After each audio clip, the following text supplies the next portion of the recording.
that one of the things that makes this particular symposium so special is that we've been privileged by having some very distinguished speakers to talk to us today about some of the challenges that the new administration is going to be facing, and their own experience and how they've both dealt with them in their past careers, and those lessons can be applied to the future.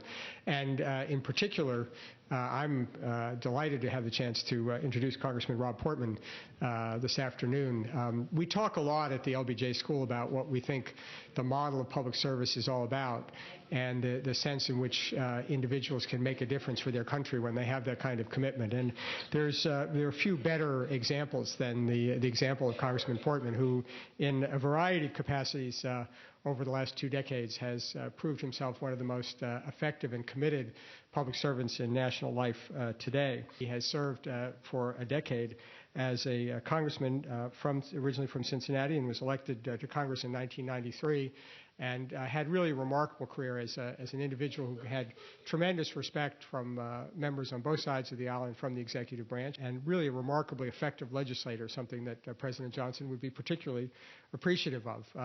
After his very distinguished career in the Congress, President Bush asked him to serve in his administration first as U.S. Trade Representative and then Director of OMB. So thank you very much for being here and giving us a chance to have your thoughts on the coming challenges. I was asked to talk about the domestic policy challenges that President-elect Obama will face. Let's start with the one that is so obvious, which is the economy. Rising unemployment, as we've seen this week, an increasingly volatile stock market. They've already passed 2 stimulus packages in Congress. I understand the need to act again, but I do have deep concerns about both the spending and tax side. If you look at what's happened in the past and we try to learn from it, I think any jump start on the spending side needs to be immediate and temporary spending. On the tax relief side, it ought to be viewed as more permanent. Why? So it can be relied upon. Investors and risk takers need to have the certainty. If there's going to be more tax relief, it needs to be something that people can believe in. Otherwise, the behavior won't change. From reading the tea leaves, I sometimes fear that Congress and the incoming administration may be looking at doing just the opposite in some or all of the stimulus package. A sleeper issue that needs to come back up to the front burner, and that's reforming our important entitlement programs before they swallow the rest of the federal budget. Medicare, Medicaid, and Social Security are incredibly important programs, and some would argue among the most important things government has ever done. It's not that the programs aren't important, it's that we are creating IOUs for future generations, including some of the students here today, that will crowd out our ability to invest in education or infrastructure. That's where you believe we ought to make a bigger investment, or certainly our national defense or renewable energy. At a minimum, let's set up some sort of a process to look in a bipartisan way, hopefully away from the politics of it, at where we ought to go in these programs. That's why I think a commission makes sense. In the top 10 would be health care. 47 million people uninsured, a huge crisis. But on the cost side, however we solve the coverage problem, we must do something on cost containment. Or else these other fiscal issues I talked about cannot be dealt with, Medicare and Medicaid in particular. Energy. Of course, we need to curb our dependence on foreign oil. And I think it'll be interesting to watch the common ground forming around really 3 different areas. One is renewables. You'll see more in terms of a consensus around conservation, battery technology, and moving to better hybrid cars, and electric cars makes a lot of sense. Where we're having a tough time is on the supply side, aren't we? The other supply side issues, clean coal. How much emphasis are we going to put on coal?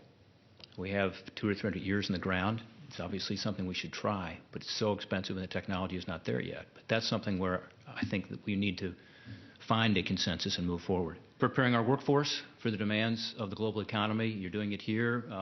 To me, it's about K through 12 and about higher ed, but it's also significantly about worker retraining and being sure that we figure out a way for lifetime learning to meet the increasingly competitive, interdependent world in which we live. Immigration. We need to face up to our immigration problem. And courageously, some tried to do that in the last Congress, were unsuccessful. It's time. Building a new consensus on international trade. As the former trade representative, obviously I have a passion for this, but we are at the point now where we can take advantage of this increasingly competitive and interdependent world if we do the right things in trade. If we don't, we will fall behind. Smarter, new, federal regulations that catch up with the complexity, particularly of the financial sector. We forget the fact that it's not just that we didn't have regulations, it's that we had too many agencies and departments with responsibility for oversight. And then finally, this is sort of a cop-out on my part, but reform of the way government works. There are too many things to put under it. I'll just mention two. Earmark reform. We should end earmarks. It results in, as I see a lot of people here who work in Congress, a culture in Congress that is negative. And agency innovation. Jim and I talked a little about this at lunch, but there is so much room for innovation of the bureaucracy, and there will be more and more pressure to do so as Senator Obama puts agencies and departments under the microscope, as he has said he wants to do, and Senator McCain said he wanted to do it too. Great. It's time for that, and we have some metrics now to be able to measure that. So how do these challenges we face today relate to Lyndon Johnson and his legacy? Two quick examples. One, let's start by acknowledging that Lyndon Johnson, too, faced a lot of big challenges when he entered the Oval Office. Some people think, oh, this was a wonderful era of Camelot, and he didn't face big challenges. He had huge challenges. They were different than the challenges we face today. It was about really the unraveling of the social contract, not the financial system. But I will point to two specific approaches that he took in response to these challenges of his time that I think Senator, now President-elect Obama, and his administration can learn from. First is how Lyndon Johnson dealt with the issue of race. It was a major national issue, of course, during the Johnson administration. And as a politician from the South, as president, he showed both legislative skill and great political courage in his role in negotiating and passing the Civil Rights Act of '64, the Voting Rights Act of '65, moving our country one step closer to racial equality. I talked to Lucy a little about this at lunch and asked her about my thesis, which is that he had to go up against, some of his strongest allies in the Senate and people who had supported him all through his leadership career in the Senate. And she reminded me, which is really a much more poignant point, that he had to go up against his mentors. President Johnson was not just willing to take on a politically risky task. They required him to take on these members of his own party and his mentors and his allies, but that he persevered through it, thick and thin, and took risks.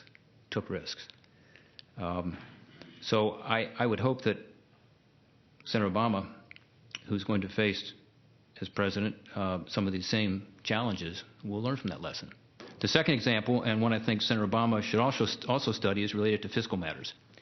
When he signed the Medicare bill into law in 1965, remember, it was sold as a self-sustaining program that could help our most needy citizens.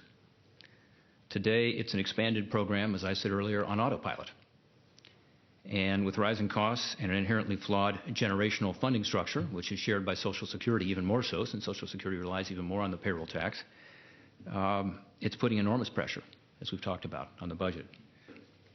On Social Security, Lyndon Johnson increased benefits by 7% as part of the Medicare bill. As you remember, in part to make the Medicare bill more attractive, we increased benefits under Social Security.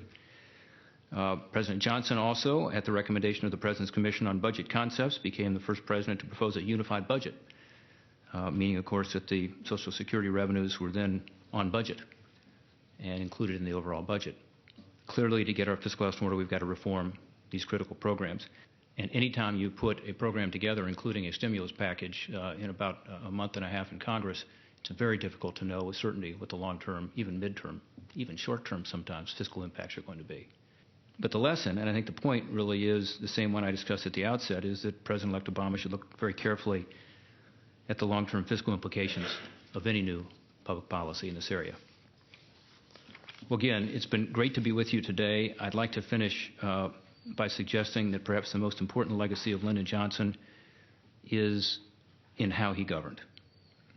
I think he demonstrated, as much as any American, that through commitment, hard work, and having your heart in the right place, you can make an incredible difference in the lives of people.